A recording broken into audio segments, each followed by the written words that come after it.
Hi, my name is Chris Hughes. This is a Resilient Cyber Show, and today I'm joined by Dr. Christina Liaghati. Christina, thanks for being here. Thanks, Chris. It's a real pleasure. Yeah, I'm excited to chat with you. I've been following some of your content around AI and AI governance and security, which are incredibly hot topics. But for folks who haven't seen some of your content, or come across your profile and so on yet, can you tell us a bit about your background and the role you're in now? Yeah, awesome. Well, I work for MITRE, which is a not-for-profit that kind of gets to play at that intersection of government and industry and academia. We get to collaborate with a lot of different folks.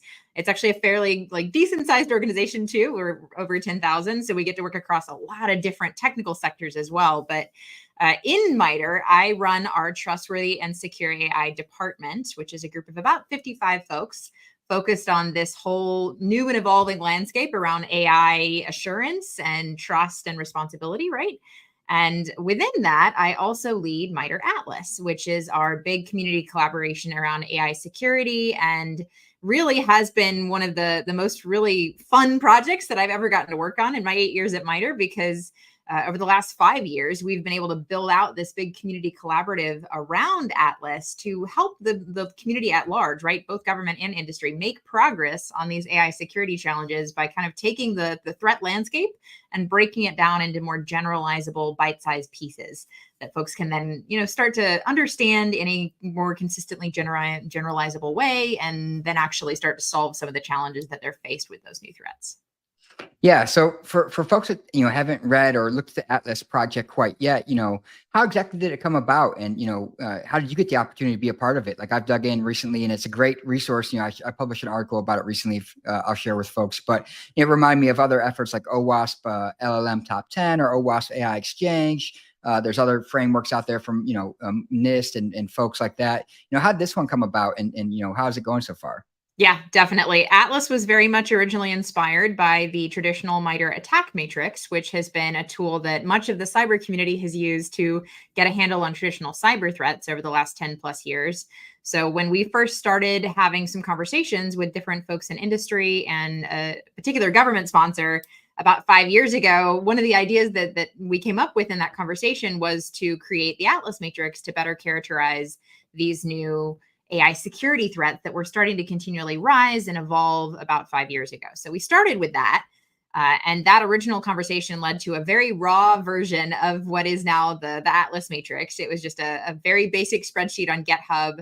And we collaborated with a bigger group of industry partners, about a dozen different companies, and then some government sponsors to create that original version. And it's evolved ever since then to deliberately kind of stay up to date with these new threats that are facing the AI landscape, and break those down into these kind of smaller tactics and techniques that then an adversary would ultimately chain together into a sequence of events to attack our AI-enabled systems. As you would imagine, that actually still incorporates some of the original tactics and techniques from the attack matrix, because AI-enabled systems are, never existing in a vacuum. They're always part of a larger system of systems complex. So the attack chains that we see in the wild are kind of a fairly unique set of combinations of these new AI security type tactics and techniques that are kind of focused on taking advantage of the AI-enabled components in the system, or how they're being integrated, or even the kind of AI unique infrastructure that's around some of these kind of models and tools that are being used in the wild, and then kind of chaining that together with some of the more traditional attack techniques from the cyber world.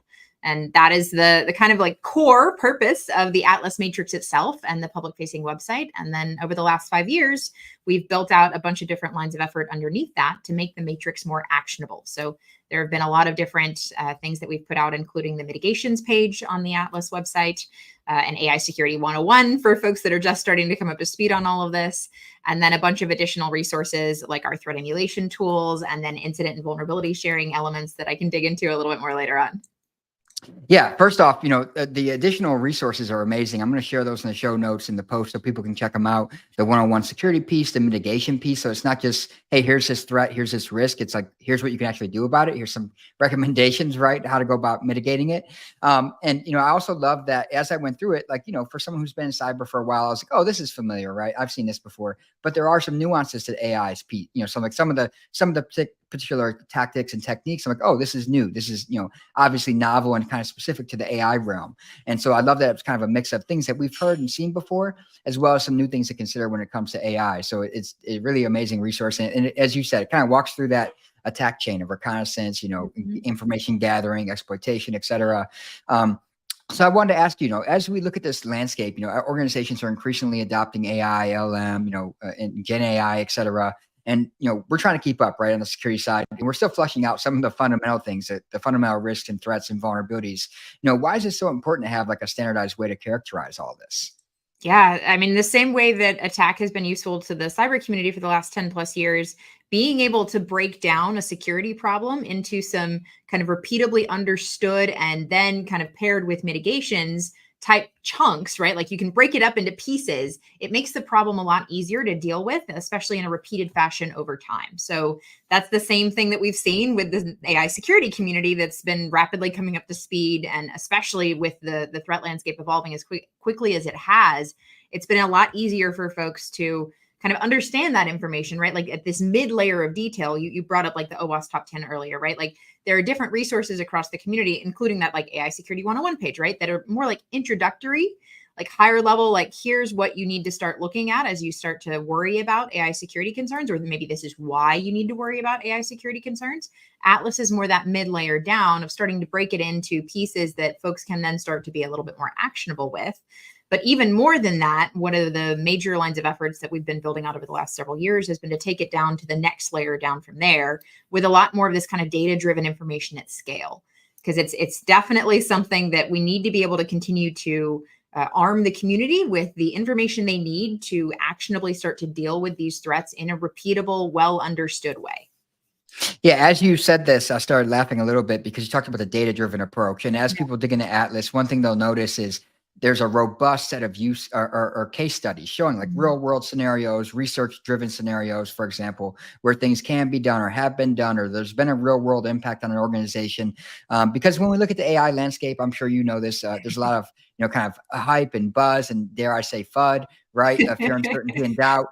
So why do you think this data-driven approach is so key too, to kind of ground it in a real world, kind of use case, for example? You just said it, right? Like it's just cutting through the hype, being able to give somebody something that they can immediately bite into and say, okay, now I know what I need to prioritize on. Because if you're looking at all the headlines, right? Like hearing all of this hype cycle around what you can do, what you can't do, what you need to worry about with AI, right? Like even just knowing where to start is really challenging for a lot of organizations right now. So giving them something to where they can quickly look at the threat landscape and understand what's been proven, right? What real world attacks have actually been executed in the wild in those kind of bite-sized chunks, right? And then them being able to compare that to the types of AI enabled systems or use cases that they have inside their environment gives them a little bit more of an opportunity to say, okay, I need to be worried about these types of tactics and techniques. Let's go over to the mitigations page and start to think about the mitigations I need to employ inside of my environment to start to prevent some of these attacks. And that's the other part of this that is honestly kind of still pretty scary inside of the AI security environment right now. We don't even have mechanisms as a community to mitigate, much less like detect right? Some of these types of attack vectors right now. So as much as anything, this is about informing organizations of the types of risks that they're taking and putting systems out or using them in certain ways, just so they're including that in their data-driven risk analysis, right? Because some of these things are not going to be immediately mitigatable, but they're things that it's really critical that, especially if you're using an AI-enabled system in a high consequence way, you're considering in your like risk calculus, right? So that's very much why we take this kind of data-driven approach, why we deliberately try to help folks cut through that hype cycle, right? To be able to start to actionably focus on the things that they need to focus on in order to be able to deal with these challenges over time. Yeah, speaking of, kind of taking action and being prepared, I noticed, if I'm not mistaken, that you participated in an event, tabletop AI, a security incident tabletop exercise with CISA and other folks, on the federal and industry side of things. Can you talk about that experience and why, as we see this AI adoption start to grow, why is it important for folks to kind of do these exercises using resources like Atlas and others to kind of be prepared for not when, or not if I should say, but when something happens when it comes to AI? Yeah, we've been very fortunate to get to support a really forward-leaning sponsor in the CISA JCDC.ai team to be able to bring together a large group of companies that are kind of on the front lines of dealing with these challenges on a day-to-day basis and help them and work with them, right, to help us start to create a little bit more of a playbook for how to share information around when these systems are attacked or when they fail, right? Like in these kind of especially security environments. So it is very much one of those really unique sets of opportunities for us to continue to serve, right? Like MITRE is that, not-for-profit safe space in the middle, right? Be able to continue to partner with both government and industry to make a deliberate set of progress towards one of the larger things across the landscape that we need to be working on. And in that element here for the TTXs, these have been very focused on information sharing and developing a playbook to deliberately help folks understand what they need to be doing, right? What they need to be watching for, help us as a community standardize both how we're capturing the information and how we're sharing it. Yeah, I think it's really important because, like, on one hand, like I said, on the there are some things like, oh, we know this, we've seen this is kind of common practice, but there's some nuances to the AI aspect where Right. there's new considerations, new things to keep in mind, new methodologies we might want to use, and so on. So I was excited to see that and read some of the news coming out of that event. I think more and more organizations are probably going to, if I had to guess, do similar situations in tabletops. At least I would hope so, to be prepared, for AI incidents. I wanted to ask you too, as someone that's real close to the AI security space, the AI domain more deeply, there's kind of two conversations in the industry going on right now. One is, AI for security, using AI to bolster how we do security, be more effective, address the ever kind of present workforce challenges we have, things like that. And then there's another side of that, which is, securing the use of AI itself, right? And, securing AI. As someone close to that, what are some aspects of each of those that, you're really interested in, think I have a lot of promise, that catch your attention on both sides of the coin there? Yeah, we've been really thrilled to see the amount of progress that the community has made already, right? Like in our direct collaborations with, we work with over 100 or 150 organizations now across the community, and just the number of companies that have deliberately shifted and government organizations that have shifted to focus and prioritize this have been a massive, exponential growth over the last several years, especially since LLM started to kind of capture the minds and imagination of the community. So the amount of progress that we've seen has been really encouraging. And I'd say some of the biggest areas where we've seen progress has actually been in a lot of the shift from moving away from some of the more traditional cyber mindset of saying okay, we're going to do a review of this tool, checkbox, right? Like it's clean to use, you're good to go, right? That does not work in the vast majority of these scenarios where you're using an AI-enabled system. So seeing organizations start to adapt their process, understand a little bit more that this has to be a continual life cycle understanding, constant measurement of risk, constant reevaluation of new ways that you might use the same AI-enabled system, right? Because the risk is unique to not just the AI-enabled system, but the use case for that system. So you have to be kind of comfortable with doing that risk analysis around each and every types of scenario for that AI-enabled system to be used in, and seeing that progression, seeing some of these types of mitigations that we have up on the public facing website used to start to kind of measure and understand the risk around this, and then start to repeatedly deal with it over time, or at minimum be aware of it has really encouraged us that folks are making progress here. And to be fair, on the AI security side, we're still seeing fairly low level sophistication attacks work pretty well in this environment. So the adversaries really haven't had to get super sophisticated. We've had incredible researchers in this environment proving out different patch attacks, right? Or really sophisticated things that are proven to be very effective, but honestly, they're a pretty big lift to build out some of those attacks. And in a lot of ways, adversaries aren't having to get that sophisticated because the very low-hanging fruit type attacks are still working so well in this environment. And that's where I think the community is getting a little bit better at some of their basic cyber hygiene practices that are now starting to adapt and deal with a little bit more of the at least thought process behind understanding this AI security risk. On the AI for cyber side, I'd say that conversation has really taken off, especially over the last year.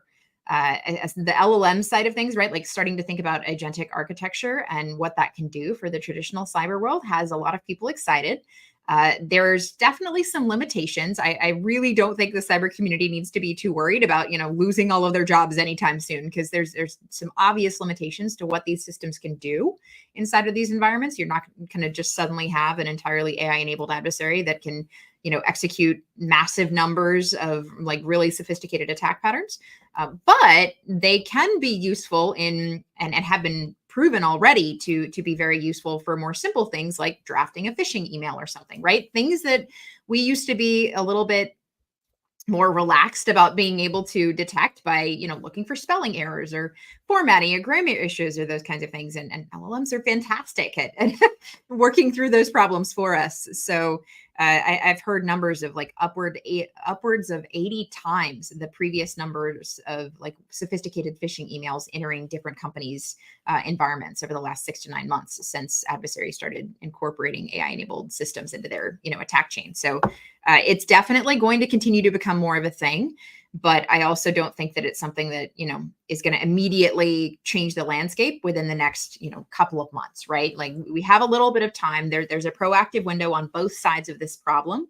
And if we as a community continue to make progress on, I'd say like the most cutting edge, like, well, maybe like front of the tip of the sword kind of things, right? Like that we need to be focusing on to deliberately try to prevent some of these vulnerabilities on both sides of that coin. I think that's where we're going to be most effective. But kind of figuring out what the tip of the sword actually is here is really why we continue to try to take a data-driven approach on both sides of that problem.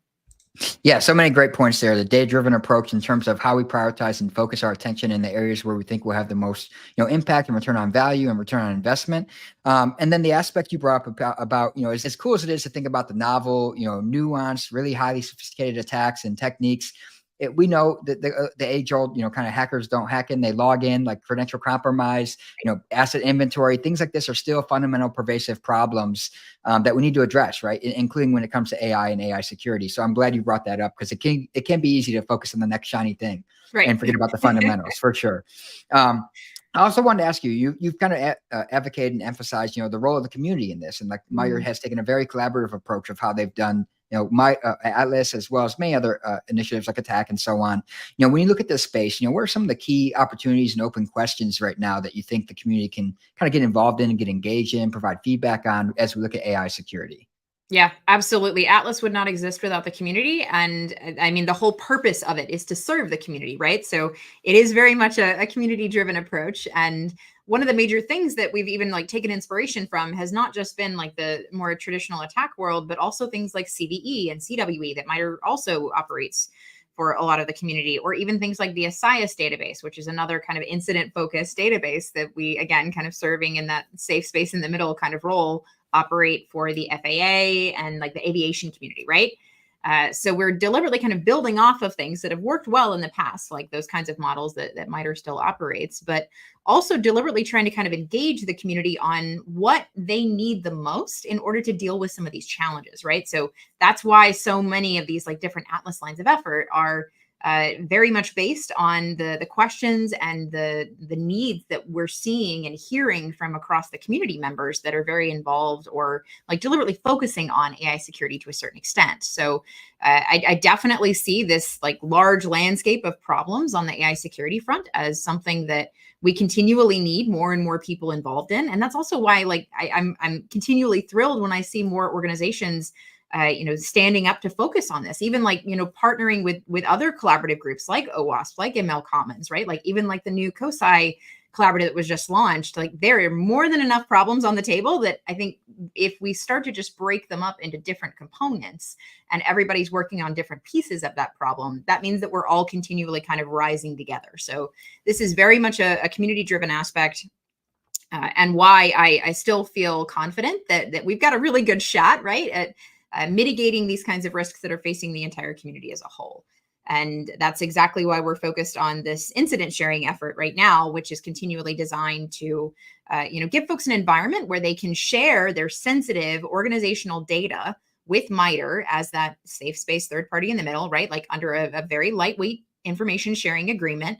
We anonymize that with them and then share it with a larger trusted community, but not like fully public either, right? Because it's deliberately designed in several different layers here to allow folks to see a little bit more of what's going on, right? Like that whole data-driven approach. You need to be able to look outside of even your own organizational silo to see a little bit more of the attack patterns that are consistently showing up. And even more than the attack patterns, the like effective red team exercises, right? Like that's actually why we incorporate more of these like real world proven red team exercises in the Atlas matrix, because in a lot of ways you can't even detect that like data poisoning has happened on a model before you go and grab it from a public repository. We need some of those like proven real world research examples. Like, for example, there's a poison GPT case study on the Atlas website that shows that you can do something like download a model from Hugging Face, change a few of the weights to deliberately create poisoned outputs. And then, in this particular case, the researchers re-uploaded it to Hugging Face and could have kind of exposed it to the world in such a way that they would have then be distributing like malicious information, and no one else could have been able to measure or detect that had been done.